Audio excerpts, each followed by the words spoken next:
Hello, and welcome to the channel. Today we'll delve into dark tales that take place in the shadows of seemingly ordinary hospitals. But as you'll see, behind the doors and hallways lurks a mystery that defies comprehension and tests the limits of sanity. Get ready to find out what happens when fear and the unknown meet on the final line between life and death. These are stories that will chill your blood and leave you questioning what is real. Dr. Emily Rhodes had always prided herself on her ability to remain calm in the face of chaos. As a seasoned emergency room physician at St. Gabriel's Hospital, she'd seen it all: gunshot wounds, car crash victims, and overdoses.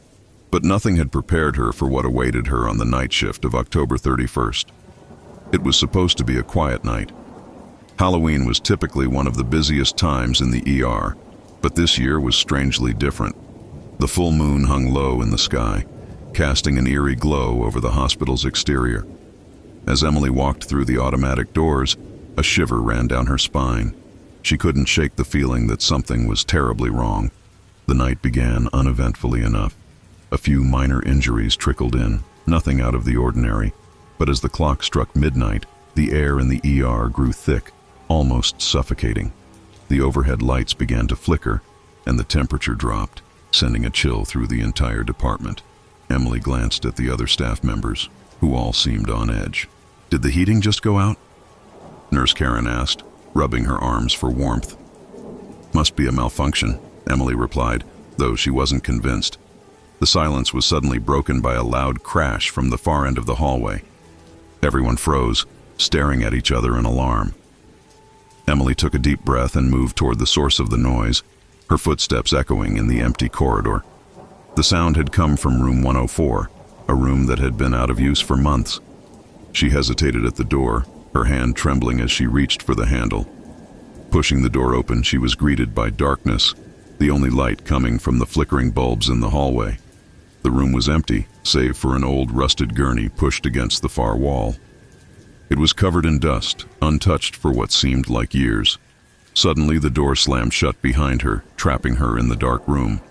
Emily's heart raced as she fumbled for the light switch, but it was no use. The room remained shrouded in darkness. Panic set in as she pounded on the door, shouting for help. But no one came. Then she heard it, a low, guttural moan echoing through the room.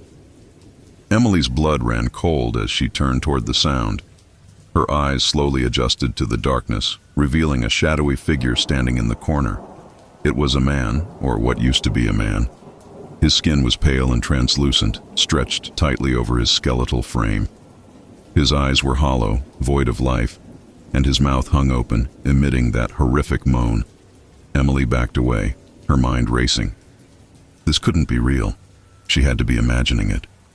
But as the figure began to move toward her, she knew she wasn't dreaming. The man's movements were slow, deliberate, as if he was struggling against an invisible force. His face contorted in agony, and as he reached out a bony hand toward her, Emily screamed. The door suddenly burst open, and Nurse Karen rushed in, flipping the lights on. The figure vanished, leaving only the cold, empty room. Emily was shaking, barely able to stand. "Dr. Rhodes, are you okay?" Karen asked, her voice filled with concern. Emily nodded, but her eyes were wide with terror. "There was someone in here, a man. But he wasn't alive." Karen looked around the room, but there was no sign of anyone else. "You're just tired, Emily. Let's get you some air."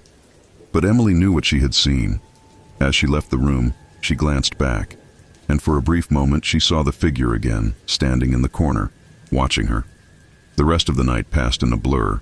Emily couldn't concentrate, couldn't shake the image of the man from her mind. She tried to convince herself it was just a hallucination brought on by exhaustion, but deep down, she knew better. Days passed, but the memory of that night haunted her.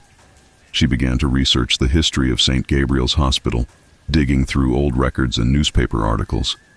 What she discovered chilled her to the bone. Room 104 had been the site of a horrific incident nearly 20 years ago. A patient, Thomas Mitchell, had been admitted for severe injuries following a car accident. He had been in a coma for weeks, showing no signs of improvement. The doctors, under pressure from his family, decided to remove him from life support, but something went horribly wrong. The nurses reported hearing strange noises coming from his room, moaning, whispering, even crying. But when they checked on him, he was still comatose. The night he was taken off life support, the hospital experienced a sudden power outage. When the lights came back on, Thomas was gone. His body was never found, and his disappearance was chalked up to an administrative error, though the staff whispered of more sinister explanations. Emily was now convinced that Thomas's spirit was still trapped in the hospital, unable to move on. But why had he appeared to her, and what did he want? As Halloween approached again, the incidents in the hospital escalated. Lights flickered, doors slammed on their own, and the staff reported feeling cold spots and hearing disembodied voices. Emily knew she had to do something, but she wasn't sure what.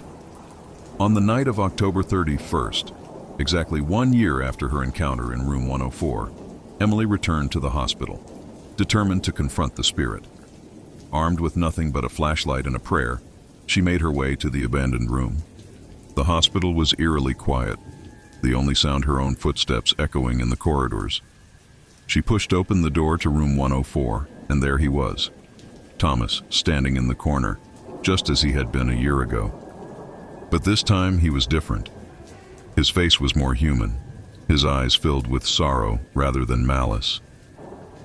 "Thomas," Emily whispered, her voice trembling. "Why are you still here?" The figure didn't move, but she could feel his presence, hear his thoughts in her mind. He was trapped, lost between worlds, unable to find peace. He had been waiting for someone to help him, someone who could see him, understand his pain. Tears filled Emily's eyes as she realized what she had to do. She closed her eyes and began to pray, asking for Thomas's soul to be released, to find the peace that had eluded him for so long. The room grew colder, and for a moment, she felt a hand on her shoulder, a touch so cold it burned. When she opened her eyes, the room was empty. The figure was gone. The air felt lighter, the oppressive darkness lifted. She knew then that Thomas had finally found peace. Emily left St. Gabriel's Hospital that night, never to return. The hospital eventually closed its doors, the incidents too numerous to ignore. But the memory of Thomas Mitchell lingered in her mind, a reminder that some spirits are too tormented to find rest and that sometimes the dead need the living to help them find their way.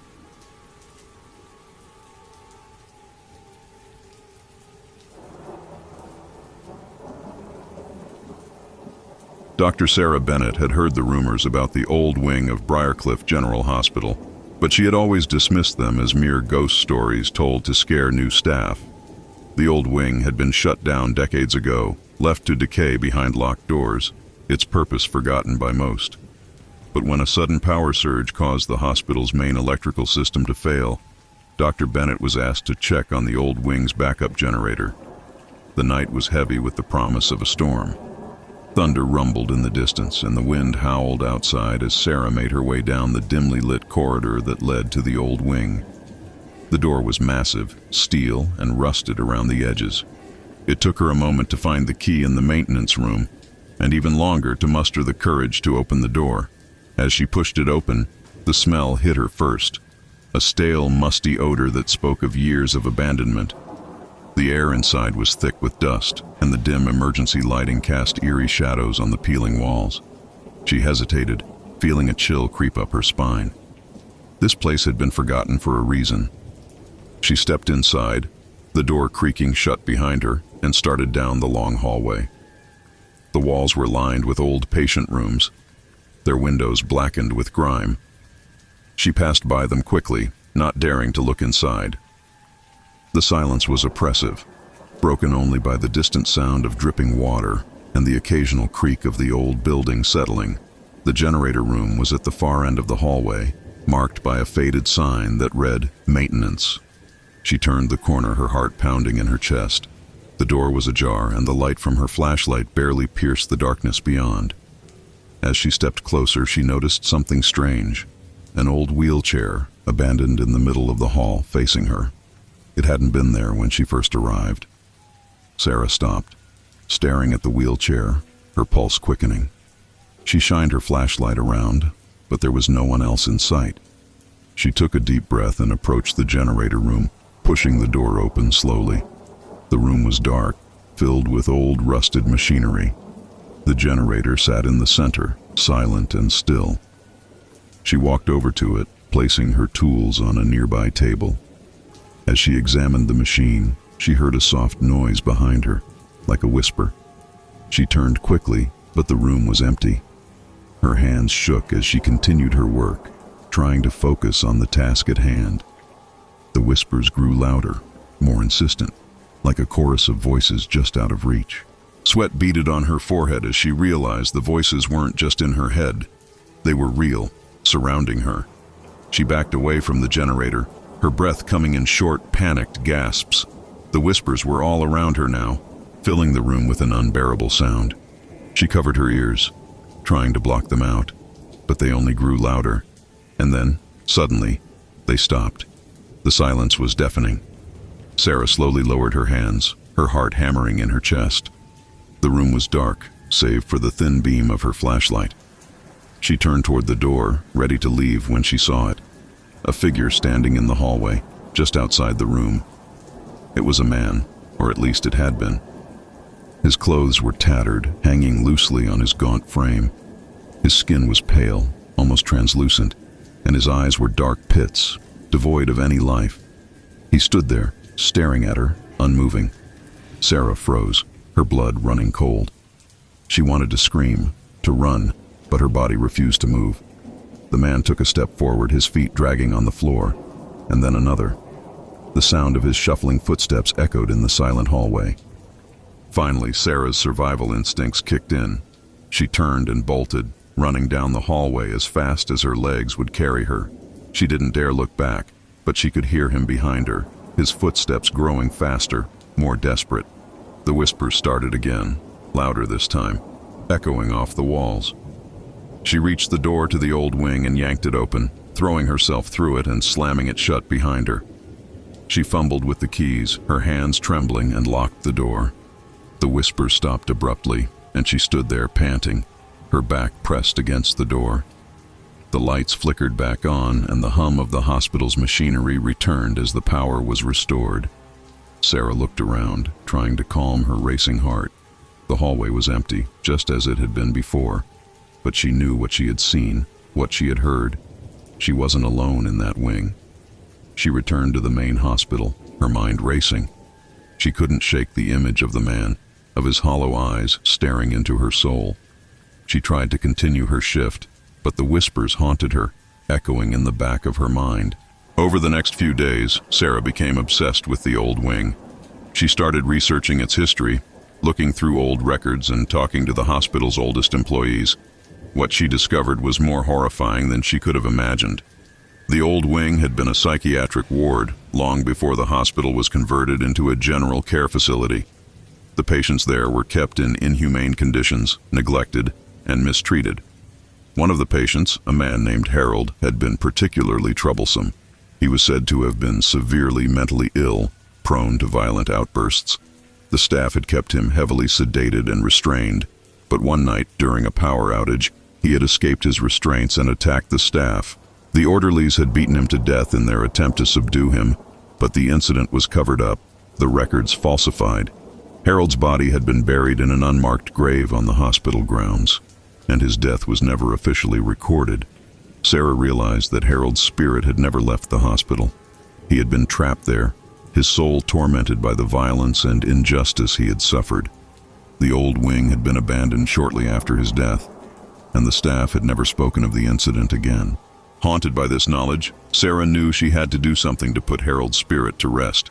She returned to the old wing, this time during the day, armed with nothing but a small shovel and a prayer. She found the spot where Harold was buried, hidden under the floorboards in the generator room, and carefully dug up his remains. As she uncovered his bones, she whispered a prayer for him, asking for his soul to find peace. The room grew colder, and for a moment, she felt a presence behind her. She turned, but there was nothing there. The whispers had stopped, replaced by a strange sense of calm. Sarah carefully gathered Harold's bones and took them to a proper burial site, marking his grave with a small cross. She stayed there for a long time, reflecting on the horrors of the past and the pain that had lingered for so many years. After that day, the whispers stopped. The hospital's old wing was eventually demolished, and a new wing was built in its place. But Sarah never forgot what she had seen, what she had done. The memory of Harold's ghost, of his tortured spirit, stayed with her, a reminder that some wounds run too deep to heal, and that sometimes the dead need the living to set them free.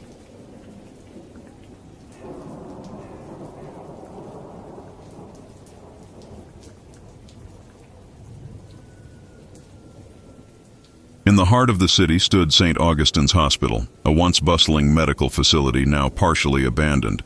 The hospital was divided into two wings, the new, modern side, filled with state-of-the-art equipment and bustling staff, and the old wing, a place long forgotten, where only whispers of the past remained.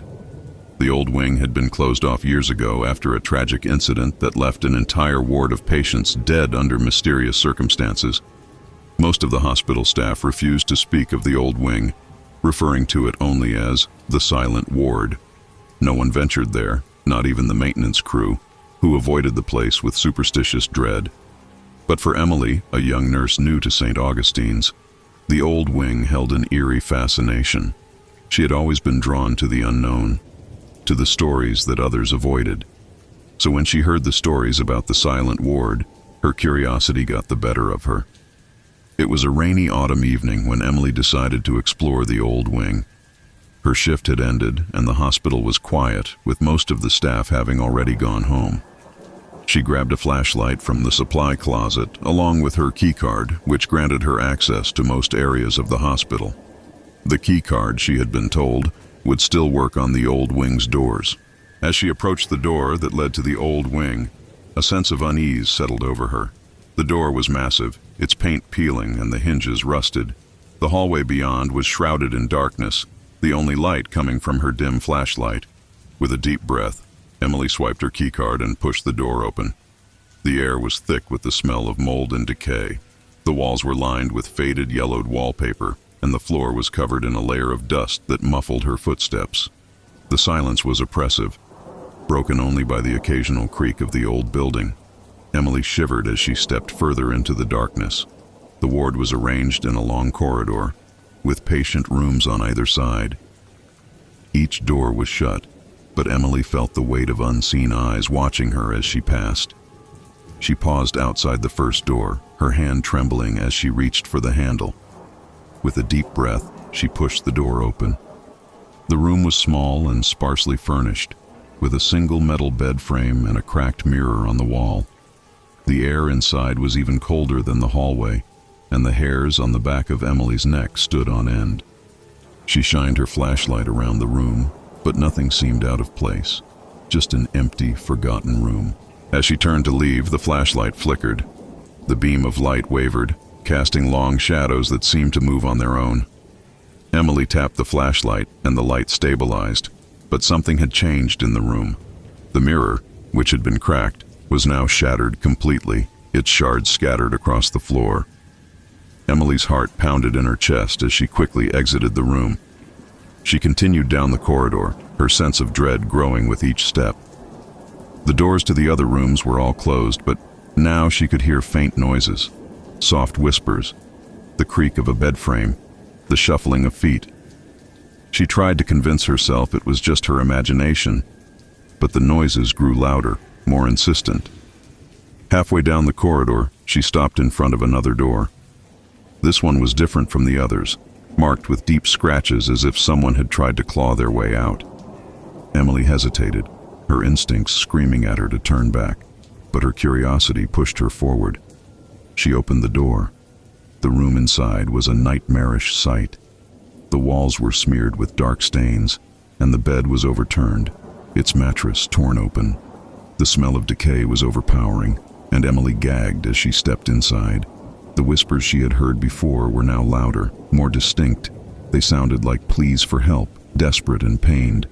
In the center of the room, something glimmered in the dim light. Emily approached it cautiously, her breath catching in her throat. It was a necklace, delicate and silver, lying on the floor as if dropped in haste. She bent down to pick it up. and as her fingers closed around it, the room plunged into darkness. The flashlight had gone out completely.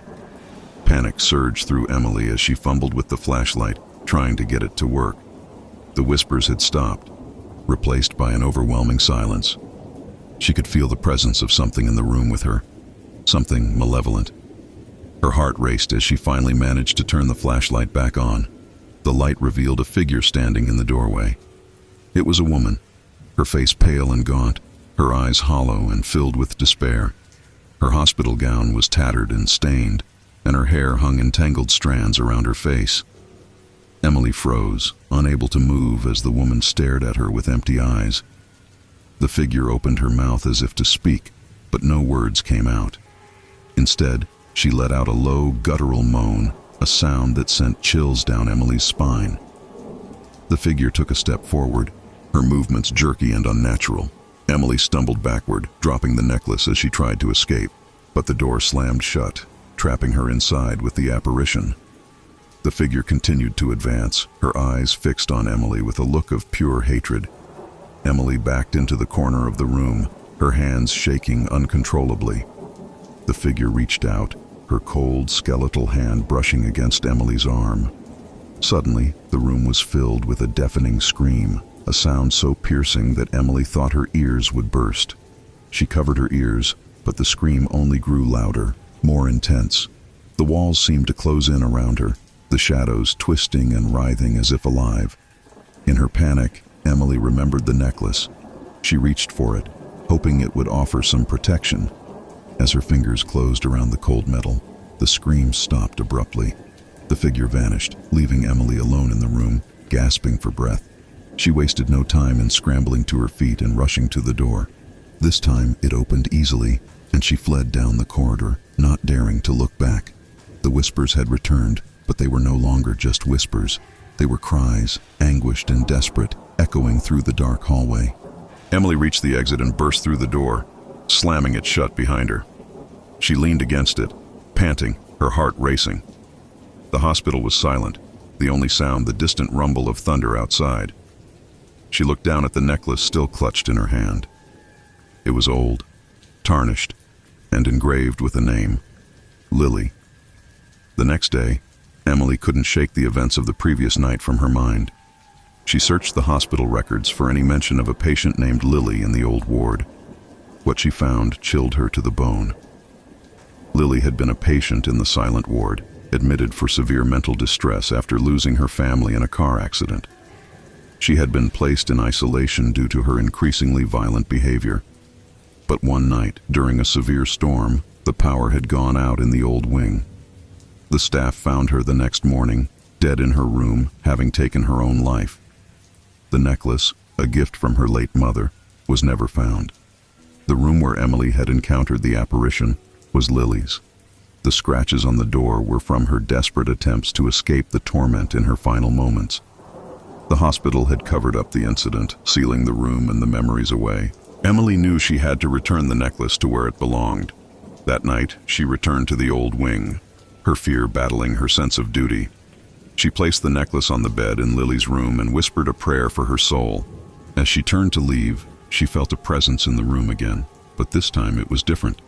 It was calm, almost peaceful. The air felt lighter, the oppressive weight lifted. Emily left the room, closing the door gently behind her. The silent ward was silent once more. The whispers had ceased, and the hospital staff noticed that the old wing no longer felt as menacing. But Emily knew that the horrors of the past could never truly be forgotten. They lingered just beneath the surface, waiting for someone to uncover them. And as she walked away from the old wing, she couldn't shake the feeling that someday someone else would be drawn to that place, just as she had been. The silent ward might have found peace, but the hospital still held many dark secrets, waiting to be discovered. Hello, and welcome to the channel.